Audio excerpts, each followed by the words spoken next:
શ્રી ગણેશાય નમઃ. મિત્રો, તમારું સ્વાગત છે આપણી યુટ્યુબ ચેનલ રાધાકૃષ્ણ ભક્તિધારામાં. આજે આપણે સાંભળીશું પુરુષોત્તમ માસનો 20મો અધ્યાય, પુરુષોત્તમ વિધિ વિધાન. તો ચાલો શરૂ કરીએ. સુત પુરાણી બોલ્યા, હે મુનિશ્રેષ્ઠો, દ્રઢ ધન્વાએ વાલ્મીકી ઋષિ પાસેથી પોતાના પૂર્વજોનો વૃત્તાંત સાંભળી પ્રશ્ન કર્યો. હે ઋષિવર, મેં પૂર્વજન્મમાં તો આ વ્રત કર્યું હતું, પણ આ જન્મમાં અત્યારે મને તે યાદ નથી, માટે મને પુરુષોત્તમ માસના વિધિ વિધાન કહો. વાલ્મીકી ઋષિએ દ્રઢધન્વાને જે કહેલ તે હું તમને કહું છું.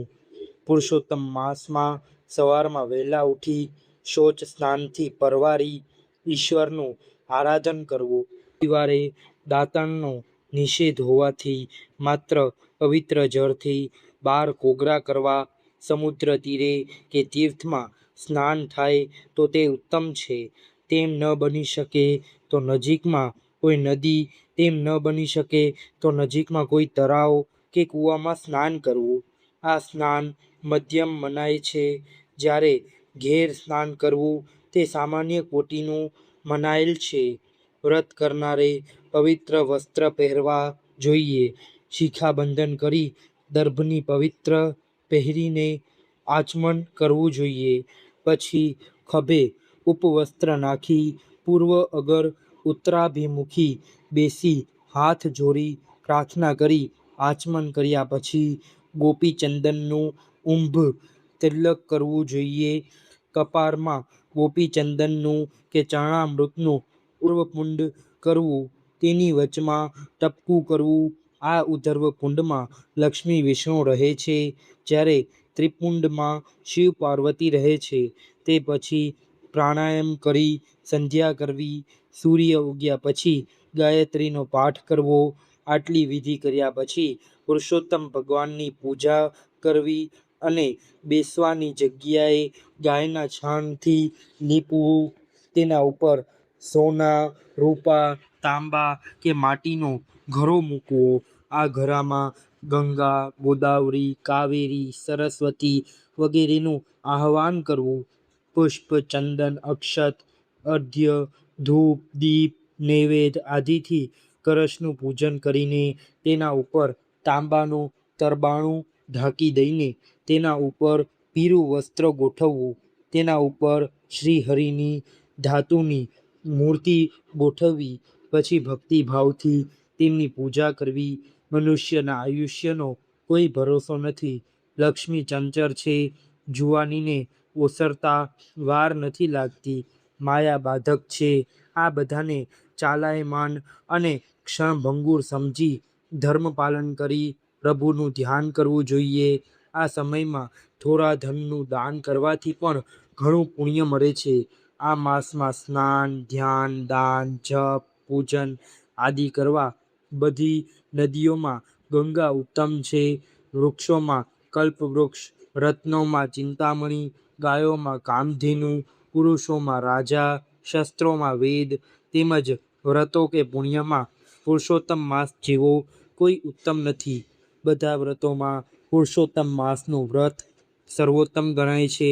આમ શ્રી બૃહદ નારદીય પુરાણના પુરુષોત્તમ મહાત્મ્યનો પુરુષોત્તમ માસનો વિધિ વિધાન નામનો 20મો અધ્યાય સંપૂર્ણ. હવે આપણે પુરુષોત્તમ માસની પાવન કથા વાંચીએ. દેરકાદેવની કથા. એક ગામ હતું. તેમાં એક 60 વર્ષના ડોશી રહેતા હતા. તેમને કંઈ સંતાન ન હતું. ઉપરાંત કોઈ સગું નહીં અને કોઈ વહાલું નહીં. ઘેર બેઠા રેટીઓ કાંતીને તે પોતાનું ગુજરાન ચલાવતા હતા. કામ કરતાં કરતાં પણ તે પ્રભુનું સ્મરણ કર્યા કરતા. રાત્રે કથા થતી તેમાં તે જમીને બેસતા. તેવામાં પુરુષોત્તમ માસ આવ્યો. ડોશીએ પુરુષોત્તમ માસનું વ્રત કર્યું. તે દરરોજ સવારે વહેલા ઉઠી નદીએ બધાની સાથે સ્નાન કરવા જતા. કાંઠા ગોરમાનું પૂજન તથા કથા વાર્તા સાંભળે. સમય હોય તો શિવાલયમાં દર્શન કરવા જાય. ત્યાં પાયી પૈસો મૂકી અને ઘરે આવે. પછી પોતાનો રેટીઓ ફાંતવા બેસી જાય. સાંજ થતાં રસોઈ કરી એકટાણું કરે. થાકી જાય, તેથી રાત્રે કથામાં ન જાય. આવી રીતે આખો દિવસ કામમાં રહેવાથી ડોશીને વિચાર આવતો કે જો મારો દીકરો હોય તો તેને પરણાવત અને વહુ આવત, તે બધું ઘરનું કામકાજ કરત, અને છોકરો કમાતો હોય તો મારે આ બધી કરાકૂટ કરવી ન પડત. આખો દિવસ બેઠા બેઠા ભગવાનનું ભજન કર્યા કરત અને કથા વાર્તા સાંભળ્યા કરત. ડોશીનો આવો વલોપાત સાંભળી પુરુષોત્તમ ભગવાને વિચાર કર્યો કે આ ડોશીએ આખી જિંદગી મારી ભક્તિ કરી છે, માટે મારે એનો ભાવ સુધારવો જોઈએ. એક દિવસ વહેલી સવારે ડોશી દાંતણ કાપવા ગયા. દાંતણ કાપતા કાપતા હાથમાં કાંટો લાગ્યો, તેનાથી હથેળીમાં ફૂડલો થયો. વ્રત હોવાથી દરરોજ નદીએ નહાવા જવું પડે. પાણી અડે એટલે ફૂડલો મોટો થતો જાય, પીડા વધતી જાય. રાંધવામાં, કામકાજમાં, રેટીઓ ચલાવવામાં ઘણી તકલીફ પડે. ધીમે ધીમે કામકાજ કરે. એક દિવસ ફૂડલો અચાનક ફૂટી ગયો. તેમાંથી પાણી અને પરુ નીકળવાને બદલે એક નાનકડો દેડકો નીકળ્યો. તે નીકળ્યો એવો ડ્રાઉં ડ્રાઉં કરતો આખા ઘરમાં ફરવા લાગ્યો. ડોશી દેડકાને ડ્રાઉં ડ્રાઉં બોલતો અને ફરતા જોઈ દુઃખ વિસરી ગયા. ડોશી પણ દેડકાની આસપાસ ફર્યા કરે, જોયા કરે અને રાજી થાય. તેમને મજા પડી ગઈ. ઘરમાં કોઈ માણસ ન હોવાથી ડોશી ઘણા મૂંઝાતા, પણ દેડકો આવ્યા પછી ડોશીનું એકલવાયાપણું જતું રહ્યું. દેડકો આવ્યા પછી ડોશી એની સાથે સુખ દુઃખની વાતો કરે. ડોશી જ્યાં જાય ત્યાં દેડકો ડ્રાઉં ડ્રાઉં કરતો સાથે જાય. ડોશીએ નદીએ નાહવા જાય, દેડકો પણ સાથે જાય. દેવ દર્શને મંદિરમાં જાય. ડોશી દેડકાને સગા દીકરાની જેમ સાચવવા લાગ્યા. દેડકાને પથારી કરી દે, પારણે સુવરાવે, હાલરડા ગાય અને ક્યારેક વઢે પણ ખરા. જે કોઈ તેને મળવા આવે તેને તે દેડકાની વાત કરે.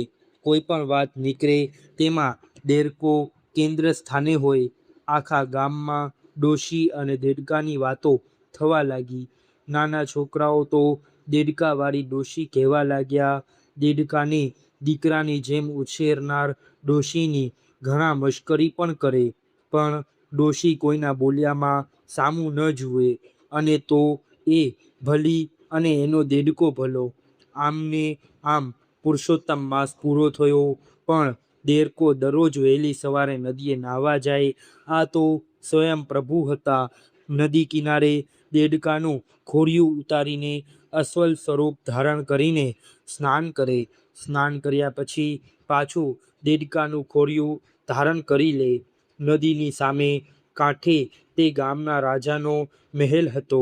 એક દિવસ રાજાની કુંવરી વહેલી સવારે જાગી જતાં તે ઝરૂખામાં ઊભી ઊભી નદી તરફ જોઈ રહી હતી. ત્યાં એકાએક તેની નજર નદીમાં નહાતા એક ભવ્ય અને દેદીપ્યમાન યુવાન પર પડી. તે તો ભાન ભૂલીને તે તરફ જોઈ જ રહી. થોડીવાર પછી તે યુવાન નદીમાંથી બહાર નીકળી કિનારે આવ્યો અને દેડકાનું ખોડિયું ધારણ કરીને ડ્રાઉં ડ્રાઉં કરતો ચાલ્યો ગયો. કુંવરી દરરોજ સવારે વહેલી ઊઠી ઝરૂખે ઊભી રહેતી અને યુવાનને નહાતા જોઈ રહેતી. નહાયા પછી યુવાન દેડકાનું ખોડિયું ધારણ કરી જતો રહેતો. પછી તે પોતાના નિત્ય કાર્યમાં લાગી જતી. કુંવરી આખો દિવસ યુવાન અને દેડકાના જ વિચાર કર્યા કરતી. કુંવરી સમજી ગઈ કે નક્કી કોઈ દેવ પુરુષ દેડકાના સ્વરૂપમાં સ્નાન કરવા આવે છે. દેડકામાંથી દેવાંશી યુવાનને નહાતા જોઈને તેને મોહ જાગ્યો. કુંવરીએ મન સાથે નક્કી કર્યું કે પરણવું તો આ દેવાંશી દેડકાને જ છે. તે સિવાયના મારે ભાઈ અને બાપ છે. તેણે તપાસ કરાવી તો તે એક ડોશીનો દેડકો હતો. આ બાજુ કુંવરી ઉંમરલાયક થઈ હોવાથી રાજા રાણી એને પરણાવવાની તજવીજ કરવા લાગ્યા. કુંવરીએ આ વાત જાણી તેણે પોતાના માતા પિતાને જણાવી દીધું કે પરણીશ તો ડોશીના દેડકાને જ. કુંવરી તો હઠ લઈને બેસી ગઈ. રાજા રાણીની મૂંઝવણનો કોઈ પાર ન રહ્યો. કુંવરીને દેરકા સાથે કઈ રીતે પરણાવવી એ એક સમસ્યા હતી. કુંવરીને ખૂબ સમજાવી, સામ દામ દંડ ભેદ બધું અજમાવ્યું, પણ કુંવરી એકની બે ન થઈ. એની તો એક જ વાત હતી કે પરણું તો દેડકાને, નહીતર જિંદગીભર કુંવારી રહીશ. છેવટે રાજા રાણીએ ડોશીને મહેલે બોલાવીને વાત કરી. ડોશી તો ગભરાઈ ગઈ. એને લાગ્યું કે રાજા રાણી મારી મશ્કરી કરે છે. તેણે હાથ જોડીને કહ્યું, રાજન, મારે દીકરો હોત તો અવશ્ય હા પાડત, કેમ કે દીકરો કમાત એટલે ઘરનું ગુજરાન ચાલત. પણ મારો દેરકો કુંવરીને પરણે તો કુંવરીનો નિભાવ મારે જ કરવો પડે. હું તો રેટીઓ કાંતીને માંડ પેટ ભરું છું. તેમાં સુખ સાહેબીમાં ઉછરેલ તમારી કુંવરીને હું શું ખવડાવું? ઉપરાંત દેડકા સાથે તે કુંવરીના લગ્ન થતા હશે. રાજા કહે, તમે તેની ચિંતા કરશો નહીં. તમારે હવે રેટીઓ કાંતવો નહીં પડે. કુંવરીની જીદ માન્યા વગર છૂટકો નથી. ડોશીએ હા પાડી અને ઘેર આવી દેડકાને ખોળામાં બેસાડી કહેવા લાગી, દીકરા, તારા લગ્ન રાજાની કુંવરી સાથે થશે. આપણા ઘેર વહુ આવશે. ડોશીની વાત સાંભળીને દેડકો કૂદાકૂદ કરવા લાગ્યો. ડોશી એમ સમજી કે લગ્નની વાત સાંભળી દેડકો હરખ ઘેલો થઈ ગયો છે. ધીમે ધીમે આ વાત આખા ગામમાં ફેલાઈ ગઈ. બધાય અચંભામાં પડી ગયા. આ તો તે કેવી જાતના લગ્ન? કોઈ કહે કે દેડકાના સ્વરૂપમાં કોઈ દેવ હશે, કોઈ કહે કે જાદુગરનો દેડકો હશે, કોઈ કહે કે શ્રાપિત દેવતા હશે. રાજાની કુંવરી અઠ લઈને પરણે છે એટલે જરૂર તેમાં કંઈ ઊંડો ભેદ હશે. આમ લોકો ફાવે તેમ બોલે છે. બીજે દિવસે ડોશી દેડકાને લઈને મહેલ ગઈ. કુંવરીના લગ્ન દેડકા સાથે થઈ ગયા. ડોશી દેડકાને, વહુને અને મળેલ પહેરામણી લઈને ઘેર આવ્યા. વરકન્યાને જોવા લોકોના ટોળેટોળા ડોશીના ઘેર આગળ એકઠા થવા લાગ્યા. રાજાએ સાથે મોકલેલ સિપાઈઓએ આ બધા લોકોને ત્યાંથી દૂર કર્યા. રાત પડી. ડોશી ઊંઘી ગઈ. કુંવરી જાગે છે. દેડકો તેને જોઈ રહ્યો છે. મધરાત થતાં કુંવરીએ બે હાથ જોડીને દેડકાને કહ્યું, હે નાથ, હું તમારા અસલી સ્વરૂપને જાણું છું. તમે કોઈ દેવ છો. મેં તમને નદીમાં સ્નાન કરતા જોયા છે. માટે હું તમને વિનંતી કરું છું કે તમે તમારા અસલી સ્વરૂપમાં આવો. દેડકા સ્વરૂપે સ્વયં પુરુષોત્તમ ભગવાન હતા. તેઓ બોલ્યા, હે કુંવરી, મારા અસલી સ્વરૂપને જાણવું હોય તો તારા પિતાને મહાયજ્ઞ કરાવવું પડશે. તે 1001 ગાયોનું દાન કરે, બ્રહ્મ ભોજન કરાવે, અન્નદાન, વસ્ત્રદાન દે, પછી હું મૂળ સ્વરૂપમાં આવીશ. કુંવરી તો સવાર પડતા જ મહેલે દોડી ગઈ. માતા પિતાને બધી વાત કરી એટલે તેમને આનંદ થયો. બીજા દિવસે રાજાએ મહાયજ્ઞ કર્યો અને કુંવરીની સૂચના મુજબ 1001 ગાયોનું દાન કર્યું, બ્રહ્મ ભોજન કરાવ્યું ને અઢળક અન્નદાન, વસ્ત્રદાન કર્યું. યજ્ઞની પૂર્ણાહુતિ પછી કુંવરીએ પ્રાર્થના કરતા દેડકામાંથી સ્વયં પુરુષોત્તમ ભગવાન પ્રગટ થયા. આકાશમાંથી દુંદુભિમાન નાદ થયો, સાથે પુષ્પવૃષ્ટિ થઈ. એવામાં વિમાન આવ્યું. તેમાં ડોશી અને કુંવરીને બેસાડી પુરુષોત્તમ ભગવાન તેઓને વૈકુંઠ લઈ ગયા. ડોશી કેરો દેડકો નદીએ નાહવા જાય, મંદિર જઈ દર્શન કરે, એ પ્રભુ તણી કરાય. બોલો પુરુષોત્તમ ભગવાનની જય.